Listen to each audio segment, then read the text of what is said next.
Well, thank you for taking some time with us, Senator. Of course. I think the first thing, let me scoot up a little bit. I think the first thing, before we get into some questions about healthcare, just give me some reaction, if you would, about the shooting today in El Paso. It's tragic, and you know, at some point we have to ask, can our country tolerate any more of this? You know, last week it was in Gilroy, California, El Paso today.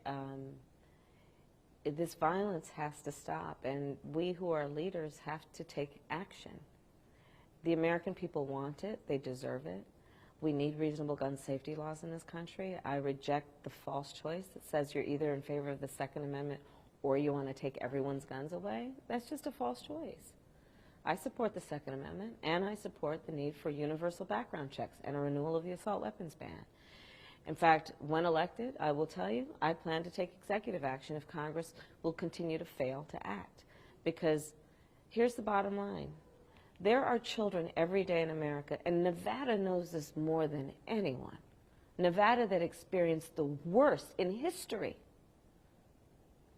There are children every day who go to school, elementary, middle, high school students, to have to go through a drill during which they learn about how they should crouch in a corner or hide in a closet in the event there's a mass shooter roaming the hallways of their school. Our kids are being traumatized by all of this. We have to do better. We have to be the responsible ones. And we have to stand up for what's right. So, you know, I mean, it's awful. What the families are going through, can you imagine? I mean, frankly, sadly, so many people can because they've experienced it. Knowing that there's a family member at a concert or at school or in a movie theater when the news breaks out about this mass shooting and wondering if their family member is alive. It's irresponsible. It's irresponsible that we don't take action. Let's talk a little bit about healthcare, Senator, if we may. Releasing a detailed plan this week. It falls somewhere in the middle between the Affordable Care Act now and Medicare for All. So just tell me about your decision to get to the middle ground where it's at. Yeah. So I came up with my own plan for Medicare for All, and frankly, it's because I've been traveling our country and I've been listening to people, and they don't want us to take away their private insurance, and I heard that. I've been listening to our friends who are in labor and have negotiated for health benefits in a way that they've given up an increase in wages, and they don't want to lose what they've negotiated, and I heard that. And so I said, you know what, we're going to come up with our own plan, and it's a plan where, one, everyone is going to have access to health care, and cost is not going to be a barrier. We're going to put everyone in our Medicare for All system. We're going to do a 10-year transition to get into it instead of the 4 years that the other Medicare plan is offering. I'm saying I am not going to tax middle-class families or increase the taxes on middle-class families who are making less than $100,000 a year as compared to the other plan, which is going to tax families making, those making up to $29,000 a year. And I'm saying, look, we have to also hold the insurance companies responsible because they keep jacking up premiums and copays and deductibles.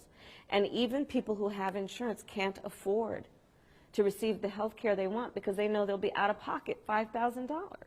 So our health care plan, our Medicare for All plan, experts have said will be the smartest and most effective way to get everyone under a plan where this is the bottom line. Under my plan, when you walk into that hospital, when you walk into that doctor's office, instead of having to lay down a credit card, you're going to lay down a Medicare card and get the help and the services you need. You mentioned price controls trying to contain costs. 2 years ago, our legislature passed, at least on the insulin side, a transparency bill for drugs in the hopes that you start to work toward getting to that point. Yeah. At the federal level, what are some of those controls that would be put into place? How would you try to control the cost of health care? Yeah, so to your point, health care costs have been rising steadily over the years, in large part because of the pharmaceutical companies and the insurance companies. In fact, last year, the top 8 insurance and pharmaceutical companies profited $72 billion. $72 billion on the backs of American families. So part of my proposal is to say not only should there be transparency around what the pharmaceutical companies are charging versus the cost of those drugs, because, by the way, we already know you can go to Canada and for most of those drugs pay a third of the price at least.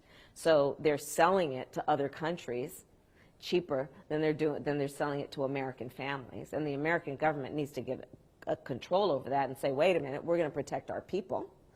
But it also has to be about bringing the insurance companies under control. Under my Medicare for All plan, it's going to be about saying, hey, no more deductibles, no more co-pays, no more jacking up the prices or making decisions about where somebody can go to receive their health care and what doctor they can see. No, the insurance companies are not going to be able to dictate that. What's in the best interest of that family will dictate where they go and where they can go to receive the care that they need. Under Republican governor, worth noting, but 5 years ago we were the first Republican state to take Medicaid expansion dollars. That could be in the projections into the early 2020s, could be into the $1 billion range. If that were to go away, what kind of a hit we would see on an $8.5 billion biennial budget? So it'd be a big chunk.